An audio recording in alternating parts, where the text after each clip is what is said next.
안녕하세요. 고드심입니다. 제가 지금 타고 온 이 마차 보기 어떻습니까? 말 2마리가 끄는 쌍두마차인데 수레에는 오치를 했고 마차를 장식하는 이런 소품들은 청동으로 만들었는데 금도금이 된 것도 있고 화려하죠. 수레 중앙에는 햇빛을 가릴 수 있는 우산도 있답니다. 이 마차가 바로 고조선 사람들이 타고 다녔던 마차라고 합니다. 고조선의 귀족들은 대부분 이런 마차를 타고 수도 왕검성을 질주했을 거라고 하는데요. 과연 정말 그랬을까요? 저는 고조선 하면 먼저 떠오르는 것이 단군 신화입니다. 환웅이 인간 세상에 내려와 마늘과 쑥을 먹고 인간이 된 여자. 옥녀와 결혼해 아들을 낳았는데 그가 바로 단군이고 그 단군이 지금의 평양의 나라를 세웠는데 그 나라가 고조선이라는 이야기죠. 그렇다면 정말 단군이 세운 나라, 첫나라 고조선에 이런 화려한 쌍두마차가 길을 가득 메웠을까요? 하지만 고조선에 관한 기록은 너무나 적어서 단군 이후에 어떻게 됐는지 또 그 후의 왕은 누구인지 하는 그런 기본적인 내용조차 알 수가 없는 형편입니다. 그러다 보니 영토에 있어서도 평양 주변에 있던 작은 나라였다, 아니다, 국경선이 중국 북경 근처까지 가는 거대한 영토를 가진 나라였다, 의견이 분분하고 자연히 수도 역시 처음부터 평양이다, 아니다, 처음에는 중국 만주 일대에 수도가 있었다, 그런 주장이 엇갈리고 있습니다. 고조선은 도대체 어떤 나라였을까요? 그럼 지금부터 우리의 첫나라 고조선으로 들어가 보겠습니다.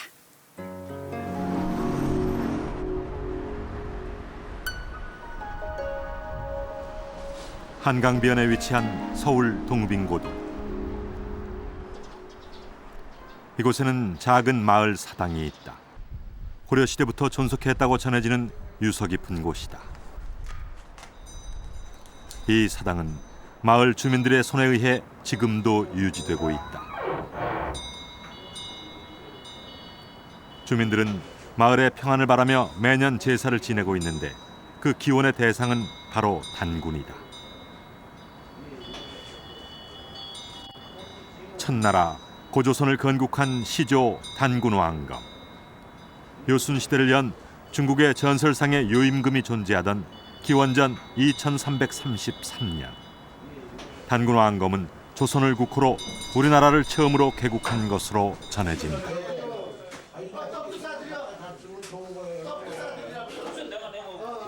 음력 3월 15일 사당에는 제사상이 차려지고 마을 노인들을 중심으로 준비가 시작된다. 아니 충분히 사람이 없으니까 이분하고 충분히 없네.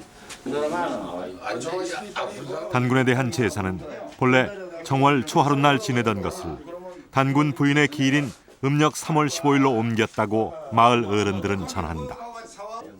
유세차 저 음력 3월 15일 서울특별시. 옛날과 달리 농사도 짓지 않고 마을의 공동 작업도 사라졌지만 사람들은 대를 이어 전승되어 온 이 제사를 계속 이어가고 있다. 마을 주민들은 마을과 집안의 화평을 국조 단군에게 절하며 빌고 있는 것이다. 우리나라의 첫 임금 단군에 대한 기억이 이곳 동네 사람들의 마음속에는 여전히 살아있는 것일까? 아니 원래가 이렇게 이제 절 먼저 하잖아요. 절 먼저 하고 이제 고조선은 이렇게 역사와 전설이 혼합된 채 남아있다. 지금 이 대 뒤에 있는 비는 것은 단군 할아버지의 작은 할머니입니다. 그리고 저 우땅에 큰 할머니를 모셨는데 그 철거되는 바람에 그 옆으로 모신 것이 저것이 큰 할머니예요. 그리고 지금 이 큰 데는 작은 할머니입니다. 그 두 분을 다 모시게 됐죠. 아, 단군 할아버지가 이렇게 이 할머니가 두 분이 네, 있어요? 두 분이 했어요. 여기 판대성이 나와 있잖아요. 그런 걸 어떻게 압니까? 그래 노인들이 왔으니까. 하셔가지고 쭉 하셔가지고 이렇게 만들어 놓으신 건데 이게 6.25 때 이게 이 상고육 전부 도둑을 맞았어요. 그래서 다시 꺼내놓은 거예요. 다시 모셔. 그럼 옛날 그림은 좀 오래된 그림이겠네요. 야, 그렇죠. 그러니까 훔쳐갔죠. 원본은 없어졌지. 근데 여기 계신 분이 당군 할머니 되시고 당군 할아버지가 있어요. 당군 할아버지요. 당군 할아버지가 이태원에 있습니다. 이태원에 다 꼭대기 우리 할아버지 한 번만 올라가면 모셨어요. 부군당이라고 거기 또 있거든요.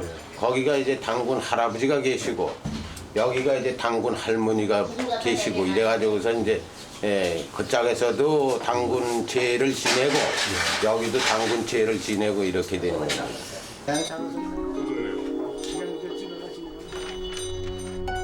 단군 조선은 탄생 과정부터 신화적 성격이 짙을 뿐만 아니라 단군이 1500년이나 나라를 다스렸다는 점과 아사달 같은 확인되지 않는 지명들로 인해 여전히 정식 역사 속으로 편입되지 않은 채 남아있다.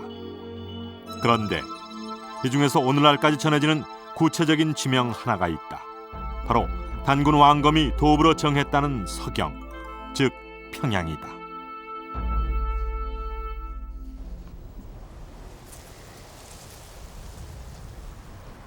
평양은 과연 고조선의 수도였을까? 고구려가 두 번째 수도로 삼을 정도로 평양은 고대 중요 도시 중 하나였다.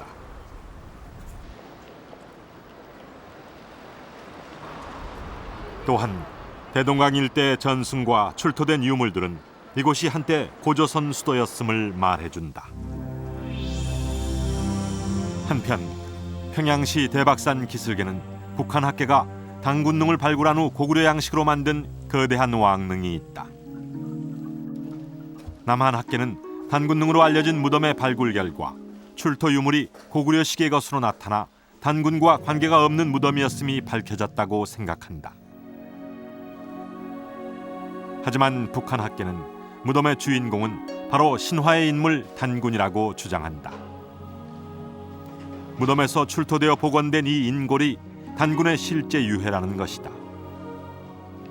전자상자성 공명법 검사 결과 나온 인골의 사망 연대는 5000년 전. 그러나 이 검사의 정확도에 문제가 제기되면서 단군과 고조선에 대한 의문은 여전히 미궁 속에 빠져 있다. 고조선이라는 국가의 명칭은 사실은 조선입니다. 이성계가 세운 조선과 구별하기 위해서 옛날 조선이다, 그런 뜻으로 고조선이라 부르는 것입니다. 삼국유사를 보면 고조선은 지금의 평양에 수도 왕검성을 세웠다고 합니다.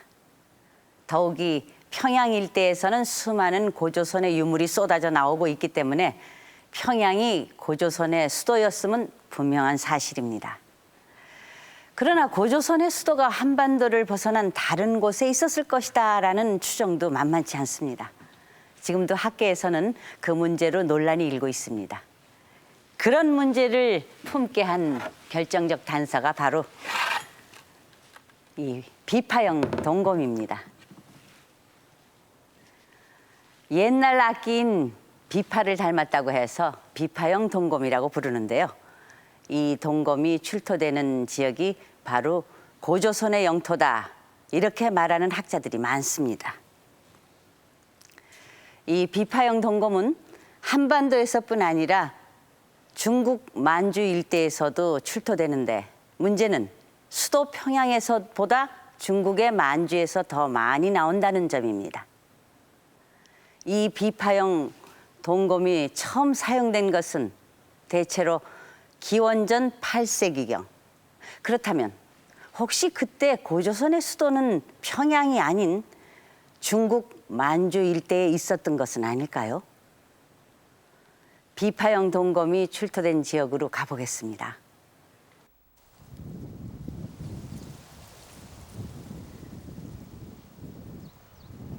중국 대륙 동북쪽에 위치한 교통의 중심지 조양. 중국 역사상 한족과 북방 이민족 간의 전쟁이 끊이지 않았던 지역이다.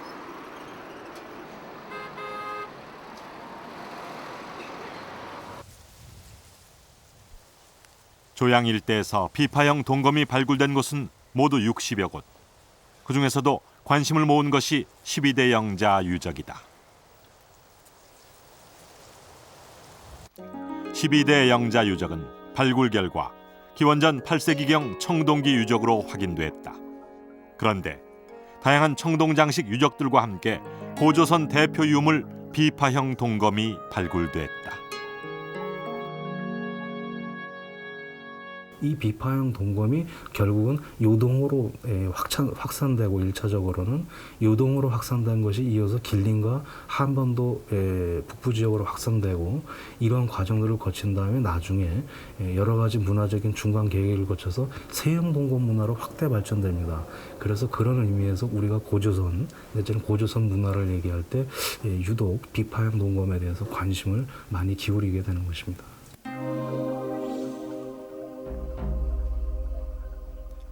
비파형 동검은 시기에 따라 크기와 형태가 조금씩 다르다. 그러나 비파형으로 이루어진 검 몸체와 검 손잡이, 검자루 맞추개 등 세 부분으로 나눠진다는 특징은 일정하게 유지된다. 검 손잡이 부분을 조립식으로 구성한 것이다. 비파형 동검은 다른 어떤 유물보다도 일단 이 주변의 다른 동검과는 달리 검신과 검 손잡이를 따로 제작해서 조립하게 돼 있다는 그런 특징을 가지고 있습니다. 그래서 이러한 그 제작 습관을 고수한다는 것 자체가 굉장히 특별한 그 문화적인 아이덴티티가 될 수가 있는 것이죠. 기원전 8세기 무렵 동아시아에서의 종족과 문화를 구별짓는 기준이 바로 청동검이었던 것이다. 그렇다면 초기부터 후기까지 다양한 종류의 비파형 동검이 출토된 조양은 고조선과 어떤 관계가 있을까? 그동안 조양 일대는 고조선이 아닌 북방 유목민족인 산융동호의 본거지로 알려져 있었다. 처음에 이 지역에 비파형 동검이 나왔을 때 그것을 유목민족인 동호의 꽃으로 본 학자들이 있었습니다. 지금은 많은 학자의 연구 결과 이것은 예맥계 결국 고유선계 그 문화로 바뀌었습니다. 그런 중요한 이유는 여기 대능하 상류 지역에 이제 초원이 연결되는데 그쪽은 유목 지역이지만 여기는 전부 다 농업 지역이고 이 비파형 동검뿐이 아니라 여기서 나오는 같은 질그릇이라든지 이런 그 문화 갖춤새가 장기간의 그 농업 지역인 것을 증명했기 때문에 이것이 그 비파형 동검이나 이런 문화가 유목민족의 것이 아니고 정착 농경민 바로 고유선 문화로 바뀐 것이죠. 비파형 동검은 만주 일대 곳곳에서 확인된다. 심양 정가자와 유적. 이곳에서 청동 부장품과 함께 비파형 동검이 출토됐다. 고조선은 요소 지역 조양에서 심양 요동 지역 일대에 그 세력을 형성하고 있었던 것이다. 비파형 동검을 따라가 보면 서쪽으로는 요동 벌판을 지나 멀리 내몽고 지역까지 가게 되고요. 북쪽으로는 길림, 장춘 지역까지 가게 됩니다. 그래서 중국 만주 전역이 고조선의 영토가 아닌가 이런 추정이 가능해집니다. 또 여기를 보시면 평양 지역, 만주 일대, 또 요소 지역 이런 데서 비파형 동검이 많이 나왔죠. 이 세 군데가 모두 매우 중요한 지역으로 생각이 됩니다. 하지만 비파형 동검이 많이 나왔다고 그곳을 고조선의 수도일지도 모른다. 이렇게 함부로 말하기는 또 어렵습니다. 아무리 비파형 동검이 중요한 고조선의 유물이라고는 하지만 유물 한 가지만 가지고 수도를 알 수는 없는 것이겠죠. 그리고 이것은 고조선 시기의 무덤으로 알려진 고인돌입니다. 물론 고인돌은 프랑스나 영국, 인도네시아 등에도 있지만 세계적으로 고인돌이 가장 많은 곳이 우리나라입니다. 이 고인돌이 중국에서는 만주 지역에만 있고 다른 지역에는 거의 없습니다. 중요한 고인돌은 한반도와 만주 지역에만 발견된다고 할 수 있습니다. 고인돌이 있는 곳을 찾아가면 초기 고조선의 도읍지를 만날 수 있을까요?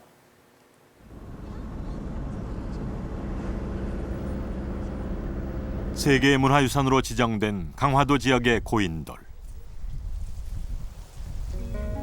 이곳 고인돌은 대부분 덮개돌을 고임돌이 받치고 있는 북방식, 즉 탁자형 고인돌이다. 덮개돌이 땅 위에 붙어있는 남방식 고인돌과 양식을 달리한다. 이런 고인돌이 만들어진 시기는 대부분 청동기 시대이다. 그다음에 고인돌을 발굴해 보면 실제로 고조선의 표지 유물이라고 이야기하는 그 비파행 동금이나 미송리행 토기 이런 그 유물들이 직접 나오고 있습니다. 그 고인돌 무덤에서. 그렇기 때문에 고조선 시기의 그 무덤이라고 우리가 일반적으로 이제 이야기를 합니다. 고인돌에 대한 조사가 활발한 곳은 북한 지역. 북한학계의 대대적인 조사에 따르면 대동강 유역에만 1만 기가 넘는 고인돌이 존재한다고 한다.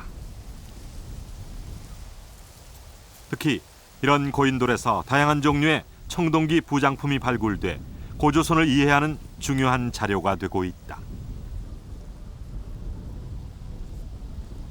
당군릉을 발굴하고 평양 일대에서 고조선 관계의 유적들이 어떤 것인가. 그래서 집자리와 무덤을 조직적으로 집중적으로 탐사한 결과 고인돌 무덤에서 비파형 창이 나오지요. 좁은 어땅검이 나오지요. 청동 방울, 청동 교회, 청동 활처 막 드러납니다. 거기 고인돌 주민들이 살던 집터자리인 팽이그릇 집자리에서도 거기 나오거든요. 비파형 창고. 거기 뭐 벌써 남양 유적에서도 나오고 평양시 그 주변 표대 유적에서 나오고. 그러니까 고인돌 주민들이 살던 집터자리인 팽이그릇 집자리와 그 주민들이 묻힌 무덤인 고인돌 무덤은 이거 틀림없이 고조선 유적이로구나 하는 걸 확증을 했습니다. 그렇다면 고인돌과 고조선의 수도는 어떤 관계가 있을까? 학자들은 그 조성에 엄청난 노동력을 필요로 하는 대형 고인돌에 주목한다. 사적 137호 강화 고인돌. 덮개돌의 길이가 6m가 넘는다. 들판 한가운데 단독으로 서 있는 이런 대형 고인돌에 묻힌 사람은 어떤 사람들일까? 북한 학계는 이렇게 해석하고 있다. 평양 일대에는 단군릉뿐만 아니라 왕류급의 특대용 고인돌들이 집중되어 있습니다.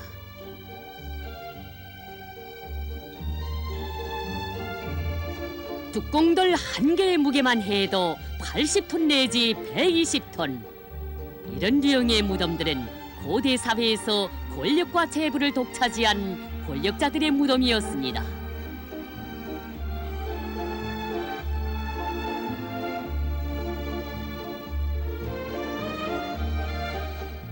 (70톤) 가까이 되는 고인돌을 축조하려면 노동력이 적어도 2,000명 이상이 소요됩니다. 그 2,000명 이상 소요된다는 것은 정치제가 있지 않으면 주민들을 동원하기가 힘든 걸로 생각됩니다.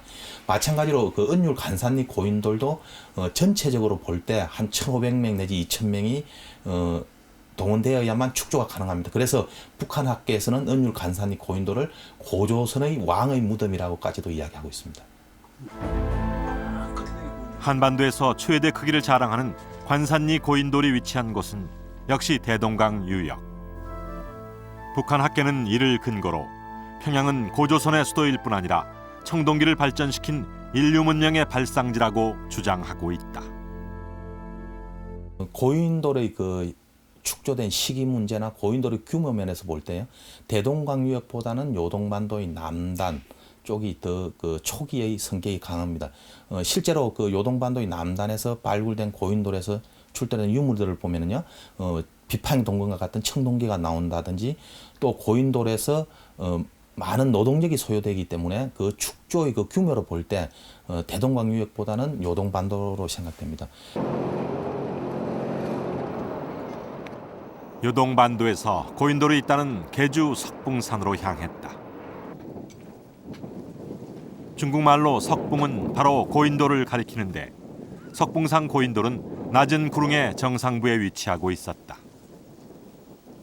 이 고인돌은 남한 지역 고인돌과 달리 자연석을 그대로 사용한 것이 아니다. 사람이 도구를 이용해 잘 다듬은 흔적이 보인다. 뚜껑돌의 크기는 얼마나 될까?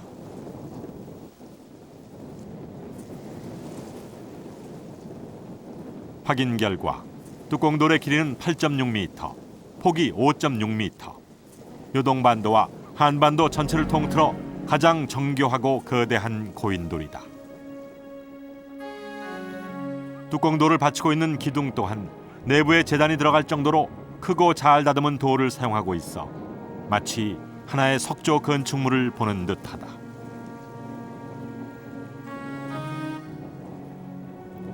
이 고인돌의 위치는 야트막한 구릉지대. 주변 마을이 한눈에 내려다 보이는 곳에 단독으로 서 있다. 이 고인돌의 경우는 우리가 강화도에서 보는 그런 고인돌과 달리 정교하게 이렇게 다듬었습니다. 대피질한 것처럼. 또 이 밑에 돌과 그다음에 뚜껑돌이 이렇게 만나는 지점의 경우도 아주 그 각을 잘 이루고 만들어져 있기 때문에 이것은 특수 목적을 위해서 만들어진 그런 고인돌이라고 생각합니다.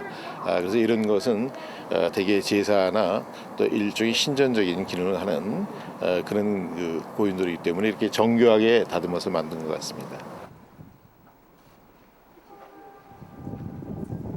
지금도 마을 주민들은 고인돌을 찾아와 향을 피우고 소원을 빈다. 마을의 사당과 같은 역할을 하는 것이다.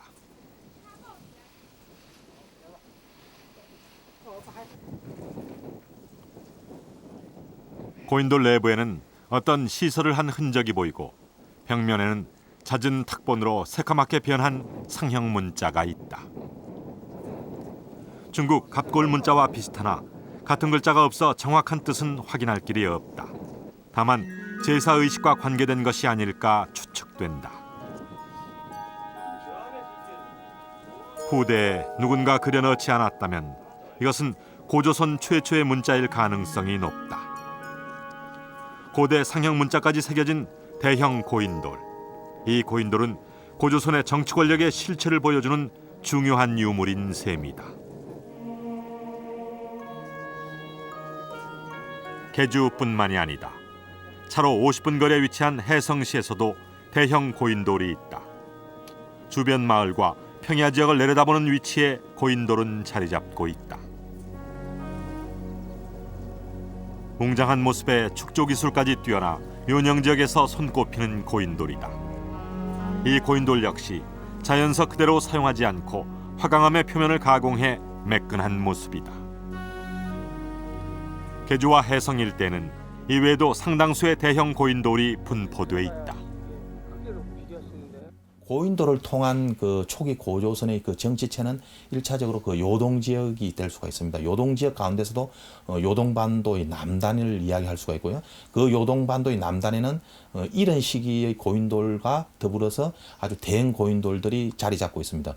그 다음에 대동강 유역 항해도 지역에서 정치체가 만든 고인돌이라고 볼 수 있는 대형 고인돌들이 있습니다. 권력자 무덤이 있는 곳은 곧 그 나라의 중심지. 대형 고인돌은 한반도가 아닌 요동반도 지역을 주목하게 한다. 고조선이 중심지를 설정할 수 있는 곳으로선 지금의 평양 지역보다는 오히려 요하 동쪽에 요동 쪽에 그것을 찾는 것이 옳으라고 봐지고, 또 그 구체적인 그 위치가 어디냐 하는 문제는 이 탁자형 고인돌 무덤이 보다 많이 분포하고 있는 지역, 즉 지금의 요양 이남 쪽 지역에서 보다 구체적으로 찾아봐야 되지 않을까 하는 생각을 가지고 있습니다. 정치 집단의 흔적으로 보이는 대형 고인돌은 주로 요양 아래의 요동반도에 집중 분포하고 있다. 그렇다면 이 지역이 고인돌 시기에 고조선의 중심이었을 가능성은 상당히 높은 것이다. 한반도와 만주 일대를 보여주는 위성지도인데요. 자, 고인돌이 어떻게 분포하는지 보겠습니다. 탁자형 고인돌 분포지도입니다. 현재 이 고인돌 분포 지역이 고조선의 영토였다는 것은 이견이 없습니다. 물론 여기 산동반도에 있는 이런 고인돌들은 고조선 사람들이 여기서 건너가 살면서 생긴 것이라고 합니다. 그럼 여기서 작고 볼품없는 고인돌들은 제외하고 거대한 대형 고인돌들이 있는 곳만 표시해 보겠습니다. 대형 고인돌이 있는 곳은 바로 이 두 지역, 요동반도와 북한의 평양 일대입니다. 그런데 이 두 곳의 고인돌도 약간의 차이가 있습니다.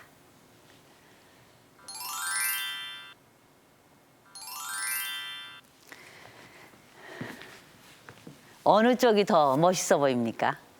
요동반도의 고인돌은 북한 지역의 고인돌보다 인공적으로 더 잘 다듬어져 있습니다. 중국 학계에서는 이런 고인돌들이 기원전 10세기 이전에 세워졌다고 합니다. 기원전 10세기면 철기가 나오기 전인데 무슨 도구를 사용해서 저렇게 돌을 매끈하게 다듬었는지 궁금하군요. 요동에 있는 고인돌은 평양에 있는 고인돌보다 만든 시기도 빠르면서 더 세련된 모습입니다. 이런 이유로 요동반도에 고조선의 초기 수도가 있었다는 주장이 나오고 있는 거죠. 정말 그런 것인지 중국 역사서에 나오는 고조선 관련 기록을 샅샅이 검토해 보기로 했습니다. 고조선에 관한 기록이 실린 중국 문헌들이다. 기원전 7세기 상황을 적은 관자에서부터 고조선이 등장한다. 그러나 가장 신뢰할 수 있는 문헌은 사마천이 쓴 사기다. 고조선 멸망한 직후에 쓰여진 당대 기록이기 때문이다.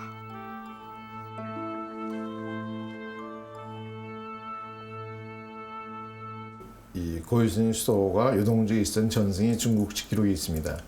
왜 그런 걸 알 수 있느냐면은 그 사기 조선 열전을 그 주석한 장안 같은 경우도 보면은 바로 그 조선이라고 하는 지역은 삼수가 합해지는 큰 강 세 개가 합해지는 그런 지역이다.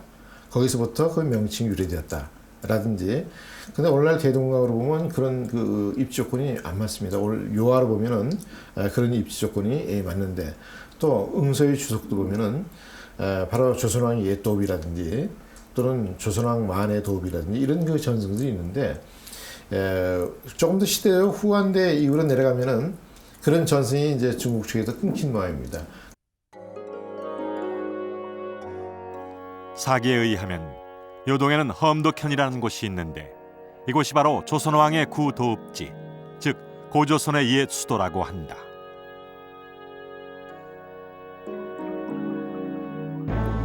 이런 내용은 한서 지리지에서도 확인됐다.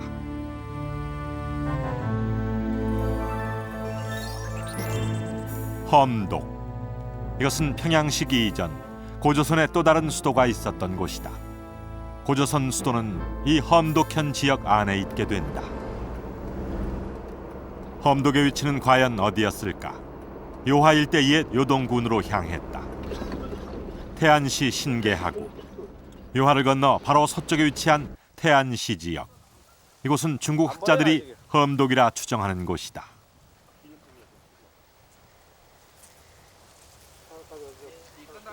너른 벌판에 토성의 흔적이 남아있다. 바로 손성자성이다. 高丽城是高丽城，对，过去说是老人讲是高丽城。哦，那为什么叫高丽城啊？朝鲜在这儿来的原来。哦，朝鲜人在这儿啊。哎，就高丽城。传说这都是。那什么时候发现的？咋的？我那原来可老高了，这些年风水，原来老比高，这正面爬不上去都。这些年风水嘎都连堂地嘎逐渐那啥了，原来老比高了。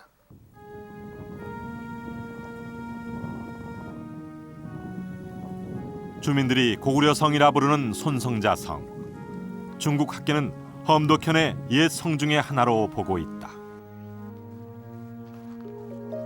지금도 성터에서는 기와 조각과 전돌 등이 쉽게 발견된다. 그런데 이 기와는 대부분 한나라 기와와 고구려 기와로 고조선과 관련된 흔적은 찾을 수 없었다. 여기가 고조선의 그 중심 수도라고 보기는 좀 어렵겠습니다. 그러니까 수도는 좀 이 서쪽에 가야 될 텐데 그 단서가 여기에 있는 것이죠. 그리고 이 고조선의 경우도 후대의 전략적 요충지라고 하는 것은 고대에도 마찬가지입니다. 고조선도 서쪽 그 중원 세력들과 끊임없이 그 투쟁을 하였기 때문에 여기가 바로 요하를 바로 건너자마자 가장 높은 그 구릉에 위치하는 것이기 때문에 바로 그 고조선 시대도 여기 중요한 군사적 거점이 있지 않았을까 이렇게 생각할 수 있습니다. 중국 학자들이 험독으로 지목한 이곳이 고조선의 수도가 아니라면 어디에서 찾아야 할까? 그 중심 도성은 제 개인적인 생각이라면 요하 이동 천산 이서의 어디 이 지역으로 생각됩니다. 그것은 그 당시에 그 문헌 기록을 쭉 검토해 보면은 그쪽 지역에 고유신 중심이 있어야지 기록이 다 타당성이 있기 때문에 또 위치로 보더라도 이 천산명이 쭉 그 요동벌판을 향하고 있습니다. 그러니까 도성을 지으려면 바로 배후에 산이 있어야 되고 앞에 강이 있어야 되고 평야가 있어야 되고 또 적군을 막을 수 있는 그런 위치에 있어야 되기 때문에 바로 그 요하 이동 천산 이서의 그 사이에 저희가 이제 그 고고학적인 조사를 많이 하면은 그 당시에 수도를 찾을 수 있을 걸로 기대합니다만 다만 현재 그런 지역들이 모두 다 대도시화 돼가지고 정말 그 어려운 점이 있습니다.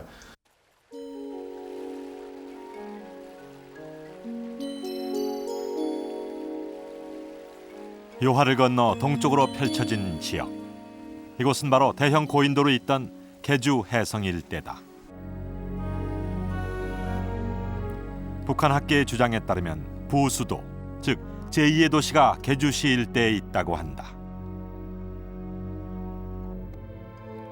신채호의 조선사 연구초에는 해성 부근이 고평양, 즉 고조선의 옛 수도라고 지목하고 있다. 요동평원의 동쪽 끝에서 너른 요동평야를 바라보며 자리한 도시 해성. 그리고 해성 바로 밑에 있는 개주. 이 두 도시는 모두 요하를 서쪽의 자연 방어선으로 삼고 있다. 또한 뒤쪽으로는 천산 산맥이 둘러싸고 있다. 앞쪽에 요하를 자연 해자로 삼고 뒤에는 높은 산에 의지한 최상의 지리적 조건을 갖추고 있다.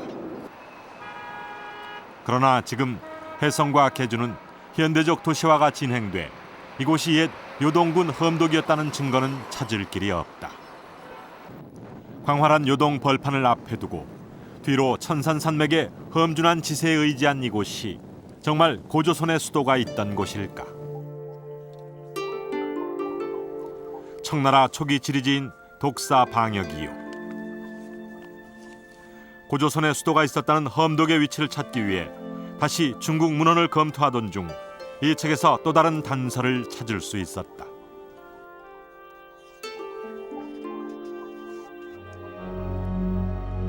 험독의 경계가 요하의 3차 하에 있다는 것이다. 3차 하는 세강이 교차한다고 해서 나온 이름이다. 그렇다면 3차 하는 어디일까? 현대 중국 지도를 보면 3차 하는 혼하와 태자하, 요하가 만나는 지점이다. 요동벌판 한가운데를 흐르는 요하의 물길에 혼하와 태자하가 합류하게 된다. 세강이 만나는 지점은 요하 하류 일대. 만주 일대 지리를 서술한 성경 통지에서 좀 더 구체적인 위치가 확인됐다. 3차 하는 세강이 만나는 지점에서 바다까지 이 일대 전체를 가리킨다. 따라서 3차 하를 경계로 삼은 험독은 바로 이곳 대요하유역, 놀랍게도 해성과 개주 지역이었다.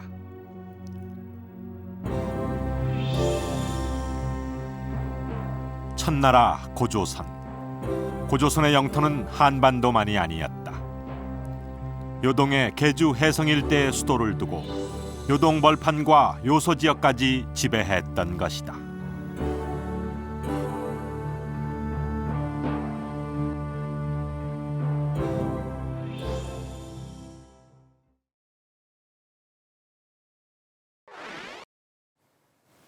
고조선은 기원전 8세기경부터 비파형 동검을 사용하다가 점차 세형 동검으로 변해갑니다.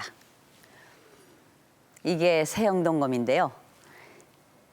비파형 동검에 넓적하던 날이 더욱 예리하게 바뀐 것이죠.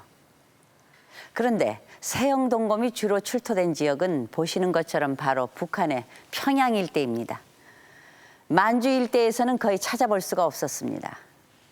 이때는 기원전 3세기경 요하하구를 중심으로 해성, 개주 그 주변에 수도를 세우고 번성하던 고조선에 뭔가 큰일이 벌어진 것이 분명합니다.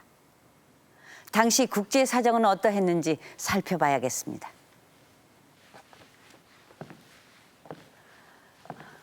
이때 중국은 춘추 전국 시대였습니다. 좀 더 자세히 말하면 강성한 7개의 나라, 즉 전국 7웅이 서로 전쟁을 벌이던 전국 시대입니다. 이곳은 공자가 살았던 노나라, 그리고 제나라, 그리고 나중에 중원을 통일한 진시황이 등장하는 진나라입니다. 이중 고조선과 국경을 맞대고 있던 곳은 지금의 북경에 수도를 두고 있던 연나라입니다.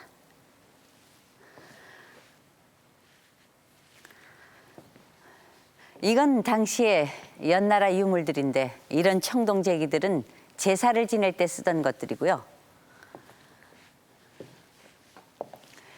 이쪽 유물들은 바로 연나라의 무기입니다. 사실 이때 중국에서는 이미 철기가 사용되고 있었는데 무기는 여전히 청동기였습니다. 고조선에 세영동검이 등장하기 시작할 때 연나라에서는 이런 칼로 전쟁을 했군요. 증원에 패권을 놓고 하루가 멀다 하고 전쟁을 벌이던 연나라. 그 연나라가 피해갈 수 없었던 한판 승부. 그것이 바로 고조선이었습니다.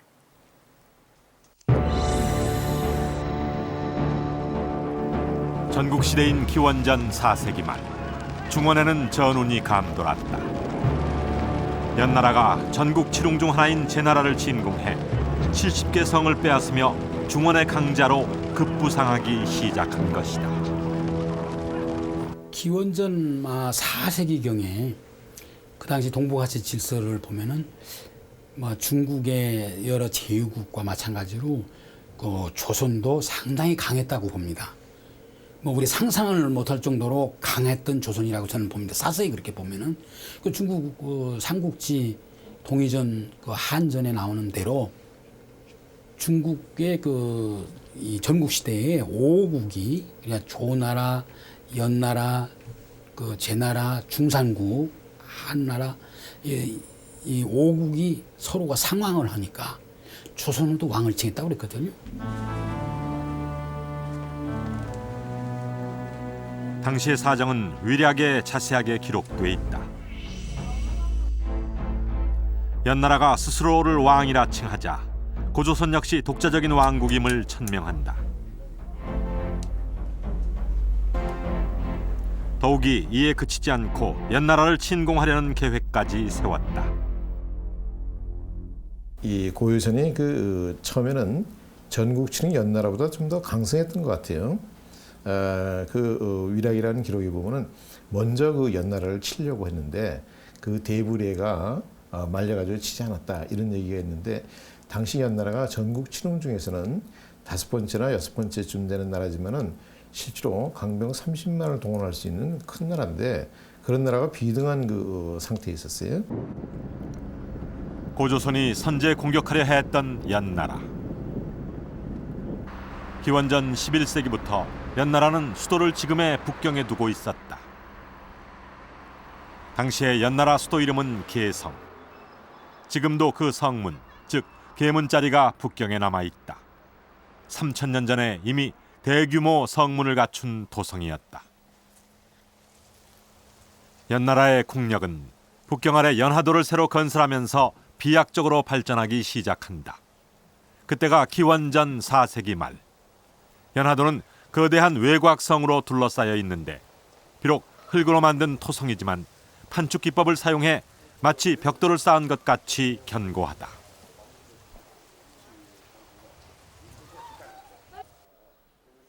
이곳에선 수많은 당시 유적이 발굴됐는데 특히 눈길을 끄는 것이 거대한 청동 문고리다. 이 청동 문고리는 당시 연나라 도성의 성문이 얼마나 거대했는지 짐작해 한다. 또한 연나라만의 독특한 문양을 새겨넣은 기와가 다량 출토돼 도성 안의 기와집의 존재를 입증해준다.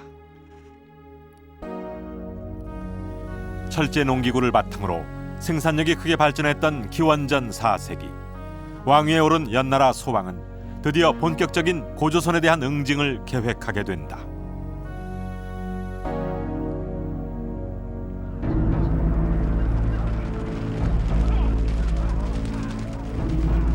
제나라를 제압하고 힘을 키운 연나라의 소왕은 기원전 300년 무렵 장수 진계를 앞세워 드디어 고조선을 응징하게 된다. 연나라 장수 진계라고 하는 사람이 연장 진계로 나옵니다. 연장 진계가 조선을 칩니다. 근데 우리나라 역사상 가장 이런 시기에 가장 큰 전쟁이었을 겁니다. 우리는 지금 그 연소왕 때의 진계 동벌이 조선 정벌을 우리 거의 모르고 있는데요.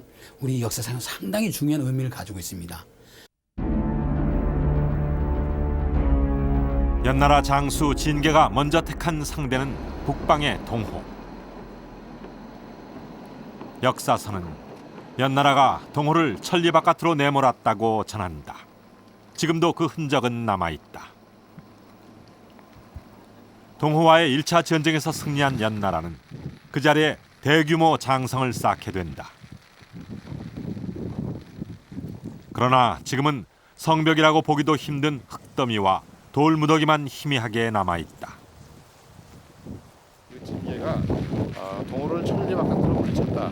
그러면서 군을 설치하고 쭉 장성을 쌓는데 바로 이것이 그 유지라고 볼 수 있습니다. 비교적 지금 나온 연장성 유지가 잘 남아있는 흔적이 별로 없는데 여기가 그래도 비교적 잘 남아있고 지금 보는 바와 같이. 연나라가 이 지역에 장성을 쌓은 이유는 무엇이었을까? 그것은 동호의 재침략을 막아 다음 전쟁에서 총력전을 펼치기 위한 준비 작업이었다. 어떻게 보면 조선을 치기 위해서 그 후방의 우리를 덜기 위해서 동호를 먼저 치고 왜냐하면 이 막북 지역은 큰 생산량이 있는 데가 아니기 때문에 바로 그 요소 요동의 그 넓은 평야를 치는 것이 이제 연나라의 주목적이었으니까 그 전에 동호를 이제 치기 위해서 치고 그다음에 주력 조선을 친 것이죠. 동호와의 전쟁에서 승리하고 북쪽 천리를 확보한 연나라가 고조선의 영토로 몰려들었다.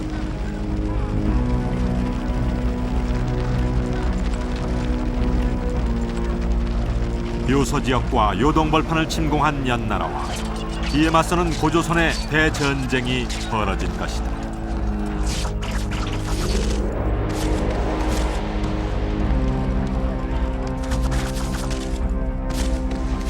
기원전 300년 무렵의 일이다. 그러나 전쟁은 연나라의 승리로 끝이 났다. 고조선의 손실은 엄청난 것이었다. 고조선의 서쪽 이천리를 빼앗은 연나라는 만번한 지역을 고조선과의 국경으로 삼았다고 한다. 중국 학계는 이 만번한을 지금의 청천강으로 보고 이때 고조선이 요동에서 사라졌다고 주장한다. 만번한은 문현과 번한년을 연칭했는 것이 이 만번한이라고 봐집니다. 문현의 위치는 지금의 계주 지역으로 보는 데에서는 이론이 없는 걸로 알고 있습니다. 그러면 번한년이 어디냐 했을 때 문현과 번한년은 서로 인접한 지역으로 상정이 되집니다. 그렇다면 번한년의 위치도 청천강 유역에 찾기보다는 오히려 요동 지역의 요동반도 쪽에서 찾는 것이 옳으라고 봐집니다. 번한년은 성경 통지에 의하면 대체로 지금 해성 지역으로 봐집니다.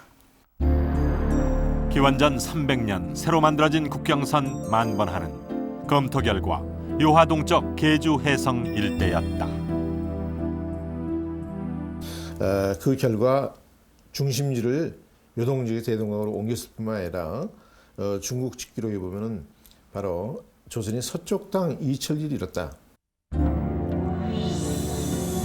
요동반도에 수도 왕검성을 두고 광활한 요동평원과 요소 지역을 다스리던 고조선.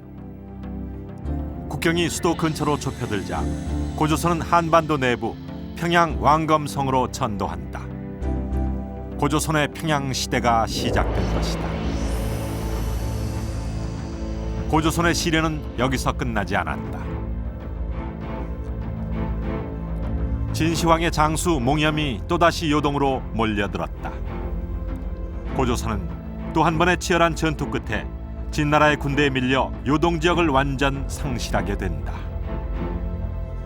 이 고조선이 항상 진한테 밀리는 것이 아니라 한초에는 바로 고조선이 요동의 그 땅을 수복하고 오늘날 요하 본류까지 진출하게 됩니다. 이것을 어떻게 알 수 있냐면은 사기에 보면은 그 흔히 사기에는 한이 건국해가지고 기원난수 그 땅이 멀어서 지키기가 어렵기 때문에 다시 후퇴해서 요동의 옛 요새를 수리해서 폐수를 경계했다 이런 기록이 나오는데 진나라에 의해 압록강 이남으로 영토가 축소된 고조선. 그러나 진시황이 죽고 중원이 혼란에 빠지는 틈을 타 다시 요동 지역을 재탈환한다. 방수천리. 그 영토가 사방 수천리에 미쳤다는 사기의 기록이 바로 후기 고조선의 번성을 말해주고 있다. 중국 연나라와의 전쟁으로 요소 지역과 요동 벌판을 다 빼앗겼군요. 고조선의 수도가 있던 지역마저 국경선이 되고 말았으니 수도를 평양으로 옮길 수밖에 없었겠죠. 그러나 고조선은 새 수도 평양에서 다시 한번 국력을 가다듬어 진시황의 진나라, 이어 등장한 한나라와 겨루며 나라를 발전시켜 나갑니다.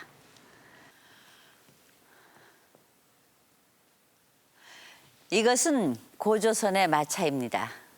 평양 지역 고분에서는 마차의 여러 부품들이 출토되었습니다. 마차의 손잡이 부분은 이런 모양으로 만들어졌고요. 사람이 타는 수레 복판에는 햇빛을 가리는 우산을 세웠습니다. 여러 청동 부속품들로 마구를 장식합니다. 이렇게 정교하고 화려한 청동 부품들로 장식된 마차가 고조선의 후기 수도 평양 거리를 줄지어 다녔을 것입니다. 이 마차는 바로 고조선 국력의 상징이었습니다.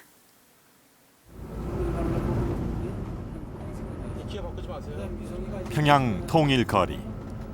이 일대가 재개발된 것은 지난 90년대. 통일거리 지역에 도로와 아파트를 만들기 위해 공사를 벌이던 중 고조선 시기와 낭낭 시기의 무덤이 대량으로 발견됐다. 특히 정백동 지역은 고조선 시기의 무덤이 집중 분포돼 있었다. 공사를 중단하고 발굴에 들어가자 땅 속에는 수많은 나무광 무덤이 발굴됐다. 이 무덤은 고인돌이 쇠퇴한 기원전 3세기 이후 새롭게 나타나는 고조선의 무덤 양식이다. 무덤 속에는 여러 가지의 유물들이 부장돼 있었다. 청동 거울을 비롯해 날이 고든 세형 동곰이 출토됐다. 그리고 마차에 사용됐던 대형 우산, 즉 일산이 출토됐다. 이 지역 800여 기 초기 나무광 무덤 중 남자 무덤에는 모두 마차 부속구가 나왔다고 북한 학계는 보고하고 있다. 출토된 마차 부속구는 마치 오늘날의 기계 부품 같은 정교한 형태이다. 어떤 청동 부품에는 금도금까지 되어 있는 형편이다. 이는 고조선 시기에 마차가 광범위하게 사용됐다는 증거다. 이게 지금 둥그스름하게 보이지 않습니까? 본래 모양을 복원하면 직경이 약 1.6m 가량 됩니다. 직경이요? 네, 1.6m고 이 바퀴 쌀은 이게 1.6m로 볼 때 쌀은 24개 가량 있었던 것으로 아마 수레의 바퀴치고는 상당히 이게 큰 걸개입니다. 이 바퀴가 1.6m쯤 되는 경우 그 바퀴를 달고 다니는, 굴리면서 다니는 수레가 어느 정도 크겠는가 하는 거는 아마 짐작할 수 있을 겁니다.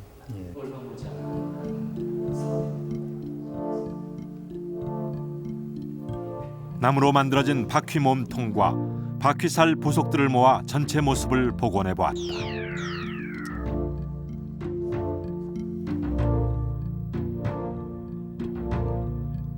그런데 마차 부속구 중에는 형태가 특이해 쓰임새를 짐작하기 어려운 것들도 있다. 이 청동기는 어디에 쓰는 것이었을까? 예, 이 이평동기는 삿갓 모양처럼 생겼다고 해서 삿갓형 청동기라고도 하는데요. 수레에 그 사람이 탔을 때 그 수레 기둥에 세우는 장식입니다. 중국에서는 이런 모양의 수레 장식이 출토된 예가 전혀 없고 우리나라에서 고조선 지역에서만 출토되는 고유한 청동기입니다. 정교하게 청동을 다듬어 지금도 반짝이는 삿갓형 동기. 마차를 화려하게 꾸미기 위한 것이다. 수레 부속은 모두 청동으로 제작됐다. 가운데 구멍이 뚫려 있는 이 권총형 동기는 매우 독특한 양식이다. 마차의 어느 부위에 사용된 것일까? 이러한 의문을 풀기 위해 일본 와세다 대학 고고학 연구실을 찾았다.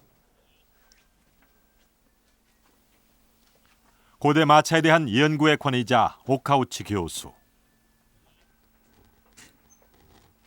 그는 1960년대부터 이 고조선 마차에 대해 주목했다. 平壌周辺で出ているようなバグ、拳銃型だとか、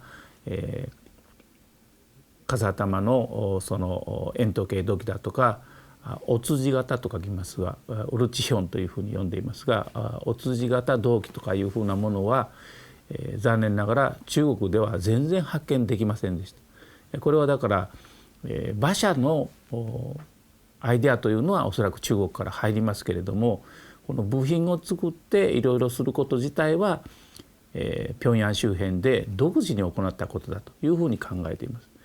この論文を書いてからすでに40数年経っていますけれども、今でもこの中国で同じ英史朝鮮時代と思われる馬車部品が出た例は一例もありません。乗る時の棒が入ります。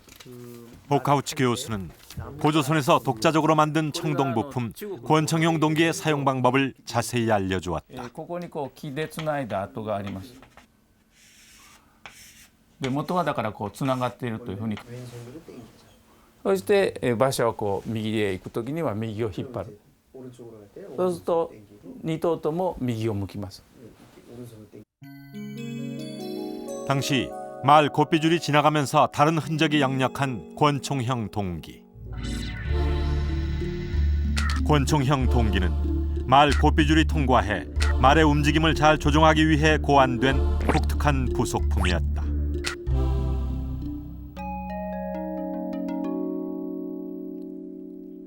삿갓형 동기의 정확한 위치도 확인됐다.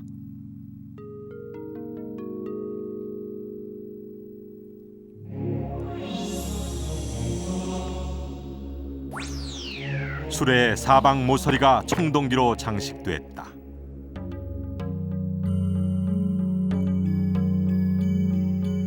일산사례 꼭지마다 청동제 부품이 사용됐고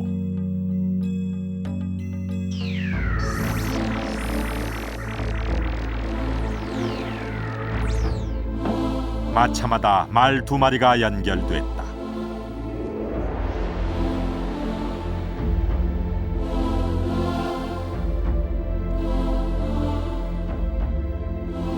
하나에 끌 때 2마리 말을 연결한 화려한 쌍두마차. 이것이 바로 고조선의 마차였다. 商人まで乗れたかどうかは分かりませんけれども、当時の支配者層、有力者層がおそらく使うものだというふうに考えています。しかもお墓の中で、かなりの数が出てきますから、ごく限られた一部の人というわけではないと思っています。 요동의 초기 수도를 잃고 천도한 후기 수도 평양. 평양 왕검성의 거리에는 귀족들의 화려한 청동 마차가 길을 메웠을 것이다. 요동과 요소를 모두 잃고 평양으로 수도를 옮겼지만 고조선은 평양에서 오히려 더 번성했던 것이다. 우리의 첫나라 고조선의 문화가 어느 정도였는가는 이 쌍두마차만 봐도 충분히 알 수 있겠죠. 고조선의 귀족들 대부분은 이런 마차를 타고 다녔다는데 그렇다면 일반 평민들의 생활은 어떠했을까요? 그 한 단면을 엿볼 수 있는 고조선 노래 하나가 지금까지 전해져 옵니다. 니마 물을 건너지 마오. 님은 그의 물을 건너셨네. 물에 쓸려 돌아가시니 니마 나는 어찌 살아갈꼬. 고조선의 노래 공무도화가입니다. 조선진졸 즉 고조선의 수군병사 광리자구가 새벽에 순찰배를 끌고 나가려다가 본 장면입니다. 이 노래는 그의 처 여옥이 남편의 이야기를 듣고 지었다고 하는데 조선 나루터 병사의 아내는 자신의 슬픔을 노래로 표현하고 그 이웃집 안악이 서역의 악기 공우를 이용해 그 노래를 전파할 정도로 고조선 사람들은 높은 문화 수준을 갖추고 있었던 겁니다.